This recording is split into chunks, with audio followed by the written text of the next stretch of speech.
இன்ஸ்டாகிராம்ல நீங்க ஒரு அக்கவுண்ட் வந்து பிளாக் பண்றீங்க அப்படின்னா, அந்த அக்கவுண்ட்ட நீங்க வந்து பார்க்கணும் அப்படின்றதுக்காக சர்ச் பண்ணி போய் பார்த்தீங்கன்னா, அந்த அக்கவுண்ட் பார்த்தீங்கன்னா, உங்களோட இன்ஸ்டாகிராம்ல வந்து ஷோ ஆகாது.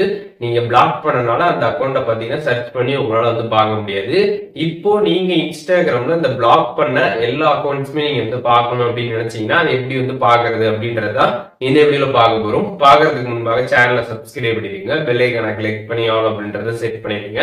ஜஸ்ட் இன்ஸ்டாகிராம் ஆப் ஓபன் பண்ணிருங்க. ஓபன் பண்ணிட்டு கீழே பாத்தீங்கன்னா உங்களோட அக்கௌண்டோட ப்ரொஃபைல் இருக்கும். அதை கிளிக் பண்ணீங்கன்னா ப்ரொஃபைல் பேஜ் ஓபன் ஆயிடும். இதுல சைடுல த்ரீ லைன்ஸ் பட்டன் கொடுத்துருப்பாங்க. அதை கிளிக் பண்ணீங்கன்னா அங்க ஒரு சர்ச் பாக்ஸ் வந்து இருக்கும். அந்த பாக்ஸ்ல பாத்தீங்கன்னா வந்து பிளாக்ட் அப்படின்னு சர்ச் பண்ணீங்கன்னா உங்களுக்கு அந்த ஆப்ஷன் பாத்தீங்கன்னா வந்துடும். அதை வந்து கிளிக் பண்ணிருங்க. கிளிக் பண்ணதுமே பாத்தீங்கன்னா நீங்க பிளாக் பண்ண அக்கௌண்ட்ஸ் எல்லாமே பாத்தீங்கன்னா அங்க வந்து இருக்கும். இன்ஸ்டாகிராம்ல பிளாக் பண்ண எல்லா அக்கௌண்ட்டுமே அங்க வந்து இருக்கும். நீங்க எந்த அக்கௌண்ட் வந்து பார்க்கணும்னு நினைக்கிறீங்களோ ஜஸ்ட் அதை நீங்க வந்து கிளிக் பண்ணி வந்து பாத்துக்கலாம்.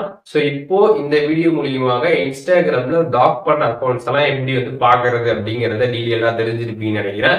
அண்ட் இந்த வீடியோ உங்களுக்கு யூஸ்ஃபுல்லா இருந்துச்சுன்னா லைக் பண்ணிக்கோங்க. உங்களோட நண்பர்கள் எல்லாருக்குமே ஷேர் பண்ணி விட்டுருங்க.